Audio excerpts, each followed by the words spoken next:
Alors pardonnez-moi, mais on m'indique que Pauline Godard, qui est avec nous depuis la place des otages à Tel Aviv, est avec nous.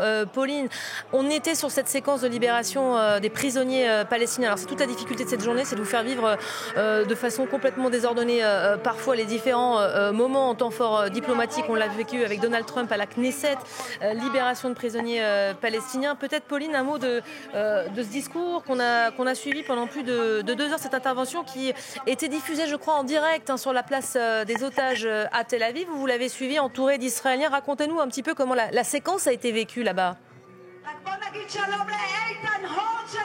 Alors écoutez, en effet, Donald Trump a été à de nombreuses reprises ovationné ici sur la place des otages. Sa venue était très attendue car, comme beaucoup d'Israéliens nous l'ont dit, si Donald Trump n'avait pas été là, eh bien les otages ne seraient pas libres aujourd'hui.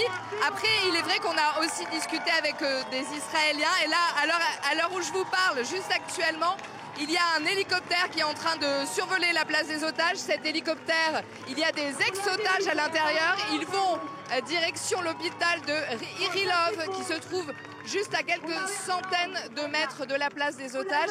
Et c'est le 3e hélicoptère là qui survole la place des otages depuis quelques minutes.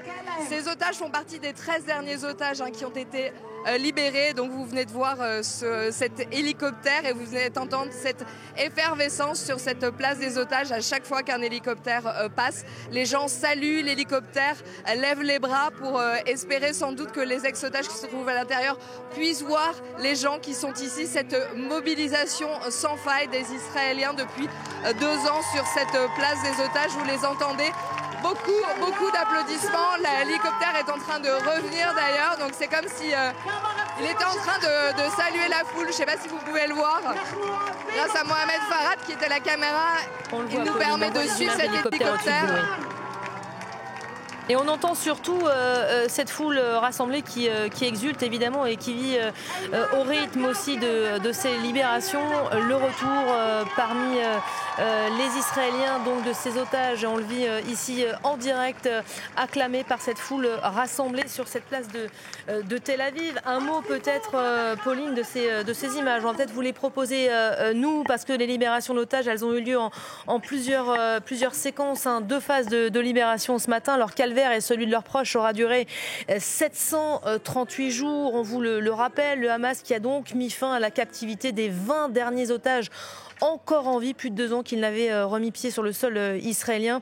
Et les voilà de nouveau dans leur pays. On a vu notamment les frères jumeaux Gali et Ziv Berman, Matan Angrest également qui a retrouvé sa mère, ou encore ce jeune musicien talentueux dont le piano l'attend sur la place où vous vous trouvez, Pauline. J'ai nommé Alon Oel. On a aperçu ce jeune homme de 24 ans dont le visage n'était pas réapparu sur les écrans depuis plus de 2 ans. Lui qui est maintenant auprès des siens. On sait que les otages, Pauline, si vous êtes toujours avec moi, sont pris en charge selon un dispositif bien rodé, évidemment. Il y a eu d'abord la première étape sur la base militaire de Raïm, et puis ils sont transférés selon leur état dans des hôpitaux qui ont évidemment été mis en place, des dispositifs mis en place ces derniers jours pour pouvoir les accueillir au mieux, avec un accueil aussi psychologique. On le sait, une rude épreuve les attend maintenant qu'ils sont de retour chez eux.